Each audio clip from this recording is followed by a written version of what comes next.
आज आहे ना आपण ज्वारीच्या भाकरीची रेसिपी बघणार आहोत. रेसिपी खूप मजेदार आणि खूप छान अशी दाखवली आहे. तर इथे भाकरी जी आहे ना अगदी पातळ अशी आणि मऊ लुसलुशीत, तव्यावर अशी टंब फुगलेली आणि गॅसवर देखील कशी टंब फुगलेली भाकरी इथे ची रेसिपी दाखवणार आहे. आणि या भाकरीची जी मजा आहे ना ती छान आपली उसळची भाजी किंवा भाजी नसेल तर शेतातली आठवण म्हणून कांदा टोमॅटोच्या चटणीसोबत देखील ही भाकरी खाऊ शकता. तर व्हिडिओ कुठेही स्किप न करता शेवटपर्यंत नक्की बघा. तर वेगळीच मजा या भाकरीमध्ये मी दाखवली आहे. तर ज्वारीची भाकरीची रेसिपी आवडली असेल तर व्हिडिओला लाईक, शेअर आणि चॅनलला नक्की सबस्क्राईब करा. समोर असलेल्या बेल आयकॉन बटनला नक्कीच प्रेस करा. नमस्कार, माझं नाव करिश्मा माने. माने रेसिपी सोलापूरमध्ये आपल्या सर्वांचं स्वागत आहे. चला तर मग आज आपण भाकरीची रेसिपी करायला सुरुवात करूया. इथे 2 वाटी गच्च भरून असं इथे मी ज्वारीचं पीठ घेतलं आहे. ज्वारीचं पीठ अगदी छान चिकट आहे आणि ज्वारीची इथे मी भाकरी करत असताना इथे सोलापुरी ज्वारीचा वापर केला आहे. मुळातच आम्ही सोलापूरचे आहोत म्हणून इथे मी सोलापुरीची इथे ज्वारीची भाकरीची रेसिपी दाखवणार आहे.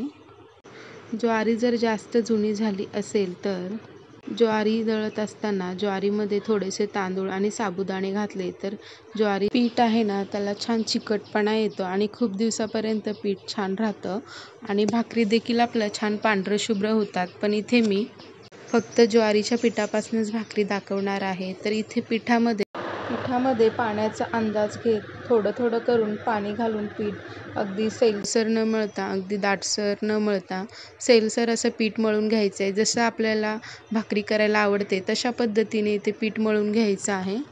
2 वाटी पिठासाठी इथे मला 3 वाटी पाण्याचा वापर करून हे पीठ आपलं छान मळून घेतलं आहे. ज्वारीचं पीठ मळत असताना पीठ अगदी घासून घासून मळायचं आहे, कारण की जेणेकरून आपण जेवढं पीठ घासून मळू तेवढी भाकरी आपली चवीला छान लागते. तर एक मोठी भाकरी होईल एवढ्या आकाराचा इथे मी एक गोळा घेतला आहे आणि इथे मी भाकरी अगदीच पातळ अशी करून घेणार आहे. तर इथे बघू शकता मी छोटासा गोळा जो आहे तो बाजूला काढून घेतला आहे. अगदीच मोठाही नाही, मध्यम आकाराचा इथे गोळा घेतला आहे आणि कोरडं पीठ घेऊन भाकरी आपली छान थापून घेणार आहे हाताने. तर इथे बघू शकता भाकरी आपली छान थापून तयार झाली आहे. तर इथे बघू शकता भाकरीचे जे काठ आहेत ते किती अगदी पातळ अशी झाले आहेत आणि आम्हाला मुळातच पातळच भाकरी आवडते म्हणून मी इथे पातळ भाकरी करून घेतली आहे. तर तुम्हाला जाड भाकरी आवडत असेल तर तुम्ही जाड भाकरीसुद्धा करून घेऊ शकता. तर इथे बघू शकता इथे आपला तवा मी आधीच गरम होण्यासाठी ठेवला होता. तवा आपला छान गरम झाला आहे. तर इथे मी 2 हाताने भाकरी टाकून घेतली आहे आणि छान आपलं भाकरीला वरून असं पाणी लावून घ्यायचं आहे. पाणी थोडंसं कोरडं झाल्यानंतर भाकरीचं त्यानंतर आपली ही जी भाकर आहे ती उलटून घ्यायची आहे आणि पाणी लावत असताना पाणी हे सर्व बाजूने लावून घ्यायची आहे. एकसुद्धा बाजू आपली कोरडी नाही राहिली पाहिजे, अशा पद्धतीने इथे भाकरीला पाणी लावून घ्यायचं आहे. तर इथे बघू शकता भाकरी आपली खालची बाजू शेकून झाली आहे. भाकरी आपली उलटून घेतली आहे आणि आपण तसंच दुसरी भाकरी देखील करत आहोत. तर इथे बघू शकता कुठला भाकरीचा भाग कच्चा राहिला आहे तो तव्यावर छान शेकून घ्यायचा आहे. आणि इथे बघू शकता तुम्ही तव्यावरच आपली भाकरी छान अशी गोल आणि टंब अशी फुगलेली दिसत आहे.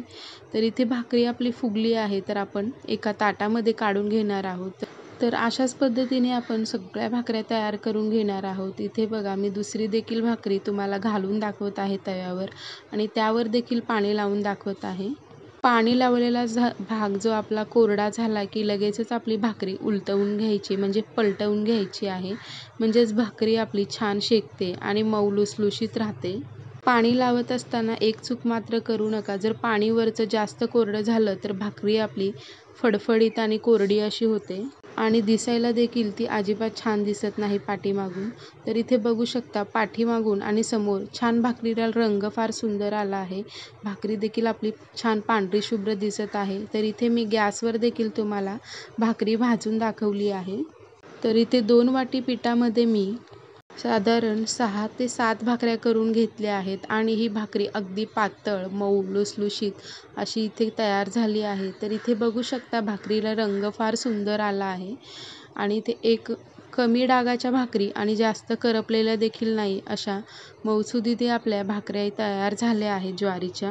महत्त्वाची टिप्स म्हणजे भाकरी करत असताना गॅस आपला मोठाच ठेवायचा आहे आणि भाकरी करत असताना मोठ्या गॅसवरच आपली भाकरी दोन्ही बाजूने भाकरी छान अशी शेकून घ्यायची आहे. तर इथे बघू शकता अगदी सगळ्या मी भाकऱ्या तयार करून घेतल्या आहेत. ते सगळ्या भाकरी अगदी मऊ लुसलुशीत अशा दिसत आहेत. तर इथे व्हिडिओमध्ये बघू शकता तुम्ही भाकरीला रंगही फार सुंदर आला आहे. भाकरीसोबत खाण्यासाठी जर भाजी नसेल तर ही मजेदार अशी कांदा आणि टोमॅटोची चटणी घरी नक्कीच ट्राय करा.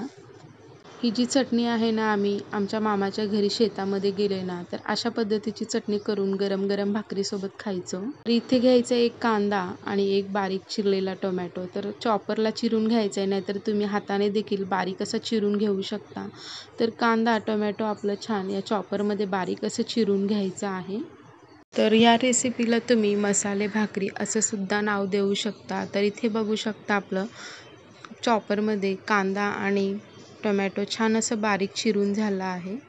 तर असंच बारीक चिरून घ्यायचं आहे आपल्याला. तर इथे आपली ज्वारीची भाकरी देखील छान अशी रेडी झाली आहे. तर त्यावर आपण कांदा टोमॅटो चिरून घेतलेलं यावर घालून घेणार आहोत भाकरीवर आणि त्यानंतर भाकरीमध्ये चवीनुसार मीठ घालून घेणार आहोत, जसं की आम्ही व्हिडिओत दाखवल्याप्रमाणे. तर कांदा टोमॅटोवर छान असं मीठ घालून घ्यायचं आहे आणि इथे सोलापुरी काळा मसाला घालून घेत आहे. इथे एक अर्धा चमचा एवढा मी काळा मसाला घालून घेतला आहे आणि तो छोटा चमचा घेतला आहे म्हणून इथे अर्धा चमचा म्हणाले आहे. आणि आपलं यावर साजूक तूप किंवा तेलाची धार देखील तुम्ही सोडून घेऊ शकता आणि बारीक चिरलेली कोथिंबीर. छान आपलं हे भाकरीवर मसाला मीठ कोथिंबीर छान असं मिक्स करून घ्यायचं आहे हाताने आणि त्यानंतर इथे काकडी आणि बीटचं डेकोरेशन करून घ्यायचे. इथे बघू शकता आपली भाकरी फार सुंदर अशी दिसत आहे आणि खायला देखील या चटणीसोबत अतिशय मजेदार आणि टेस्टी अशी लागते. तर आम्ही जेव्हा केव्हा मामाच्या शेतात जायचं ना, अशी आमची आजी गरम गरम चुलीवर भाकरी करून द्यायची आणि अशा पद्धतीचे आम्ही मसाला चटणी घालून छान आपलं हे भाकरी मसाला भाकरीची चव घ्यायचो. चवीला अतिशय उत्तम आणि एक नंबर असे ही मसाला भाकरी तयार होते.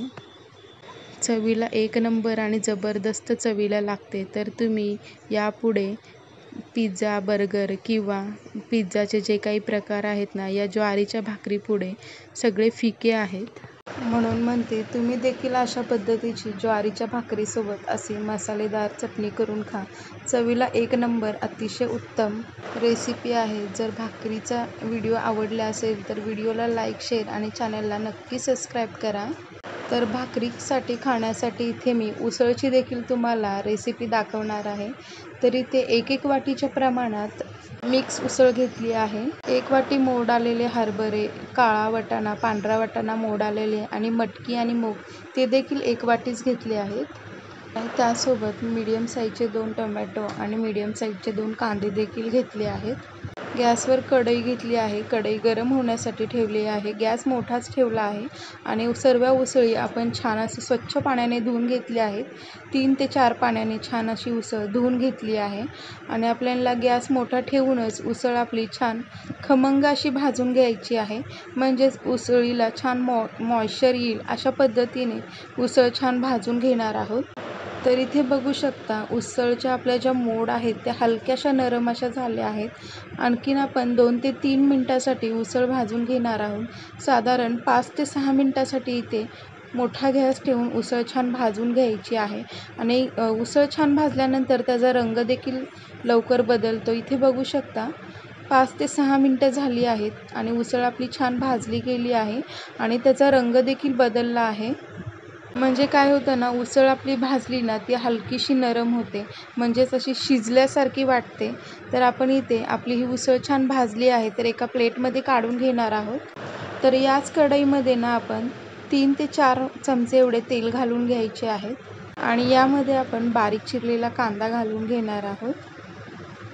गॅस इथे आपला मोठाच ठेवायचा आहे आणि कांदा आपला छान हलकासा ब्राऊन रंगाला येऊपर्यंत छान परतवून घेणार आहोत 2 ते 3 मिनिटासाठी. हा आपला परतून झाल्यानंतर त्यामध्ये बारीक चिरलेले टोमॅटो घालून छान असं झाकण लावून ठेवून द्यायचं आहे. तर इथे बघू शकता कांदा आणि टोमॅटो एकसकट आपला छान एकजीव झाला आहे आणि मऊसुद्धा झाला आहे.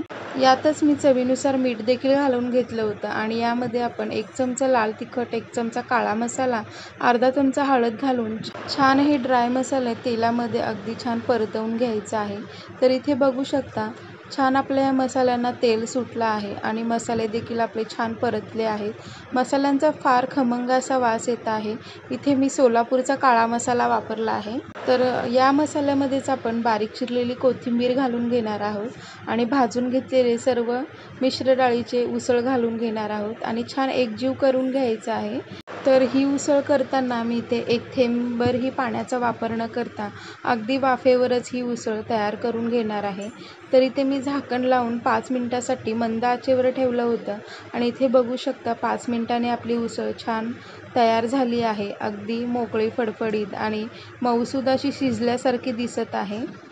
तर सुरुवातीलाच आपण उसळ भाजून घेतल्यामुळे आपली उसळ छान आधी शिजली होती आणि आपण तेलाच्या मसाल्यामध्ये घातल्यावरती आणखीन सुंदर छान शिजली आहे आणि दिसायलाही फार सुंदर अशी दिसत आहे. तर इथे आपली उसळ तयार झाली आहे. तर इथे मी गॅस बंद करून घेतला आहे. तर तुम्ही देखील अशा पद्धतीची सोलापूर पद्धतीची उसळ घरी नक्की ट्राय करून बघा. व्हिडिओ आवडल्यास व्हिडिओला लाईक, शेअर आणि चॅनलला नक्की सबस्क्राईब करा. वरून थोडीशी कोथिंबीर देखील इथे घालून घेत आहे. आज मी तुम्हाला 2 पद्धतीच्या रेसिपी दाखवल्या आहेत. एक सोलापुरी ज्वारीची भाकरी आणि एक सोलापुरी पद्धतीची पाणीचा थेंब देखील वापर न करता वाफेवरची उसळ.